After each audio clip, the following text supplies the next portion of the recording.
Bundan 8-10 yıl önce birisi çıkıp deseydi ki bir mobil uygulama bütün iletişim şeklimizi değiştirecek. İnanır mıydınız? Belki inanmazdık ama oldu. Peki nasıl oldu? WhatsApp'ın hikayesine bakalım.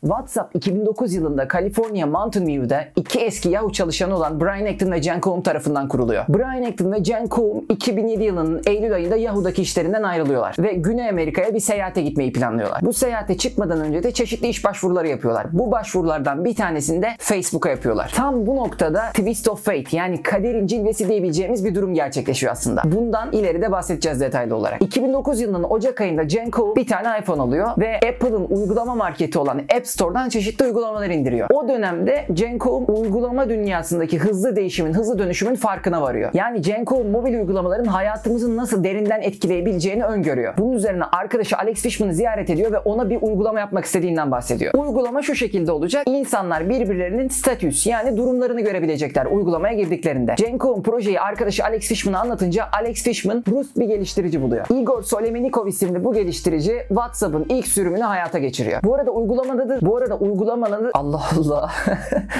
uygulamanın adı bilinçli olarak WhatsApp. İngilizce'de WhatsApp, naber, nasılsın anlamlarında kullanıldığı için buradaki ses benzerlerinden faydalanarak uygulamanın ismi de belirleniyor. Jen Koum bir süre sonra projeyi yarıda bırakmak istiyor ama Yahoo'dan arkadaş olan Brian Acton onu devam etmesi konusunda destekliyor. Ve geliyoruz 2009 yılına. 2009 yılında Apple uygulamalara push notification, yani anlık bildirim özelliğini getiriyor. Apple'ın getirmiş olduğu bu özellik WhatsApp'ın ciddi anlamda işine yarıyor. Çünkü herhangi bir kişi durumunu güncellediğinde bununla alakalı anlık bir bildirim alabiliyorsunuz. Yani uygulama çok daha fonksiyonel bir hal kazanıyor. WhatsApp'ın 2.0 sürümüne geçildiğinde ise artık uygulamayı WhatsApp yapan temel özelliği, yani mesajlaşma özelliği geliyor. Mesajlaşma özelliğinin aktif olmasıyla beraber kullanıcı sayısı çok ciddi bir yükseliş yaşıyor ve 250 bine çıkıyor. Bu sırada ise Brian Acton, yani Jen Koum'un Yahoo'dan arkadaşı, hala işsiz durumda. Aktif olarak bir yerde çalışmıyor ama bir startup'ın içerisinde yer alıyor. Bunun üzerine o da WhatsApp'a katılmaya karar veriyor ve Yahoo'dan eski 5 arkadaşlarının da fonlama yapmaları için, yani projeye maddi anlamda destek olmaları için teşvik ediyor. Projeye $250.000 bir tohum fonlaması yapılıyor. En başta da söylediğim gibi WhatsApp'ın kurucuları olarak Brian Acton ve Jen Koum gözüküyor. Ama aslına baktığımızda işin başından beri olan kişi Jen Koum. 2011 yılına geldiğimizde Donald T. Valentine'ın sahibi olduğu Sequoia Capital. Bu ne biçim isim ya? Sequoia Capital. Sequoia. Bu ne abi? 2011 yılına geldiğimizde Donald T. Valentine'ın sahibi olduğu Sequoia Capital WhatsApp'ın %15'i için $8 milyon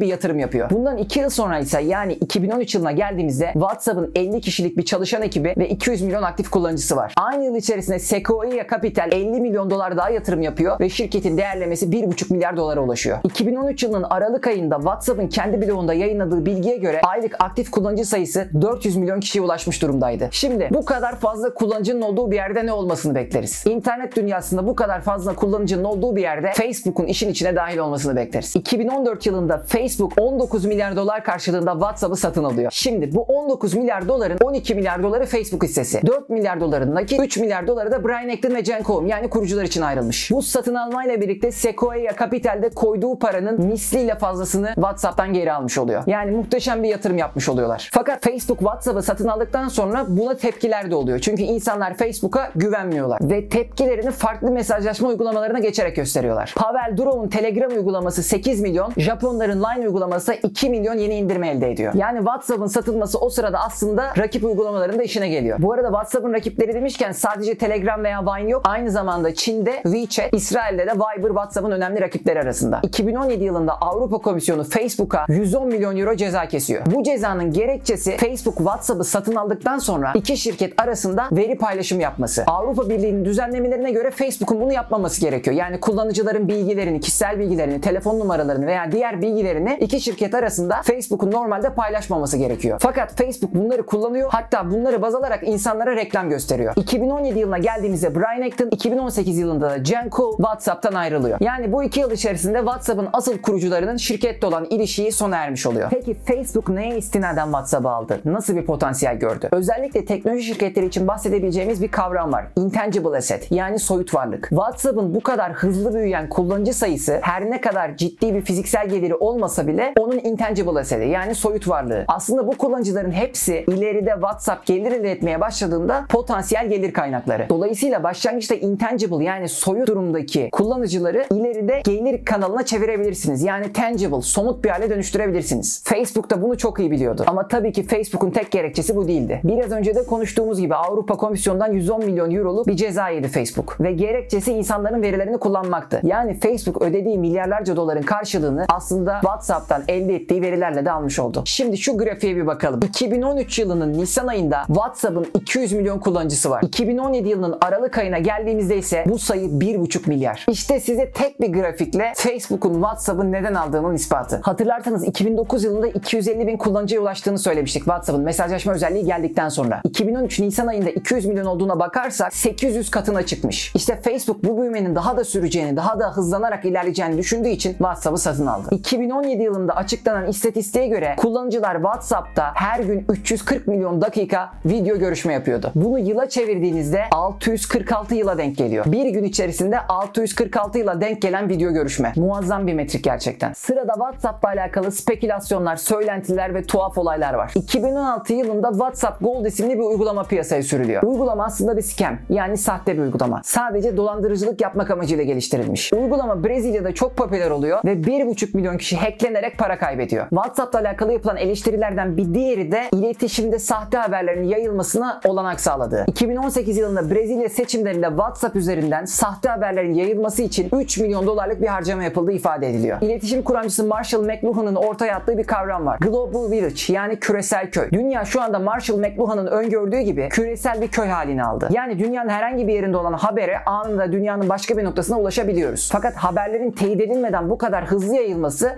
güvenilirlik konusunda da endişeler yaratabiliyor. O yüzden internette çok veri var. Bu verilerin güvenilir olup olmadığı önemli bir şey. İletişim platformlarında da çok fazla yayılan haber var, içerik var, mesaj var. Bunların da yine doğru olup olmadığı, güvenilir olup olmadığı önemli bir husus. WhatsApp'la alakalı en başta gelen eleştirilerden bir tanesi tabii ki anlattığımız gibi Facebook'un almasından sonra kullanıcıların gizliliği ve güvenliği. Bunun üzerine WhatsApp güven kazanmak için end-to-end encryption, yani uçtan uca şifreleme modelini getiriyor. Bu yöntemde örneğin ben size bir mesaj gönderdim. Benim size gönderdiğim mesaj yola çıktığında şifreleniyor, sunucuya gidiyor. Sunucuda okunmadan sunucu üzerinden tekrar size iletiliyor. Şimdi WhatsApp uçtan uca şifreleme modelini getirdi. İnsanları güvenli bir platform olduğuna ikna etmek için. Ama WhatsApp'a gelen eleştirilerden bir tanesi de yine bu noktada başlıyor. Yani önceden güvenli olmadığı için eleştirilen WhatsApp bu sefer de güvenlik çok sağlam olduğu için eleştiriliyor. Eleştiri yapan kim? Eleştiri yapan İngiltere İçişleri Bakanı Amber Rudd. Amber Rudd şunu söylüyor. WhatsApp'ın bu şifreleme yöntemi aslında yasa dışı iş yapmak isteyen, suç işlemek isteyen, özellikle de terörle bağlantısı olan kişiler için büyük bir avantaj sağlıyor. Aslında burada Amber Rudd'un haklı olduğunu söyleyebiliriz. Çünkü dünyada gerçekleştirilen birçok terör faaliyetinde ne yazık ki WhatsApp kullanıldı. Bunlardan biri 2015 yılındaki Paris saldırıları. Yine aynı şekilde 2017 yılında Westminster saldırısından önce saldırgan Khalid Massoud'un WhatsApp üzerinden iletişim kurduğu ortaya çıktı. Bir başka örnek ise 2017 yılındaki İsveç Stockholm saldırısı. Bu saldırıdan önce de IŞİD'li saldırganın cep telefonu üzerinden, WhatsApp üzerinden mesajlaştığı ve bu mesajlarda bombanın, patlayıcı bir maddenin nasıl yapılacağıyla alakalı tartışmalar yaptığı ortaya çıktı. Anket kısmında bir sorun mevcut. WhatsApp'ı güvenilir buluyor musunuz? Bununla alakalı detaylı görüşlerinizi aşağıda yazabilirsiniz. Örneğin güvenli bulmuyorsanız eğer bu kararınızda, bu düşüncenizde Facebook'un satın almasının etkisi var mı? Yani önceden güvenilir buluyordum ama Facebook satın aldıktan sonra artık güvenilir bulmuyorum diyor musunuz? Bir diğer merak ettiğim konu da uygulamada ne kadar süre vakit geçirdiğiniz. Akıllı telefonlarınızda bildiğiniz gibi hangi uygulamada ne kadar süre harcadığınızı görebiliyorsunuz. Ona da bakıp aşağı yazabilirsiniz. Merak ediyorum, ne kadar WhatsApp'ta ortalama vakit harcıyorsunuz? Gelecek videoda yine çok büyük bir markanın hikayesiyle görüşmek üzere.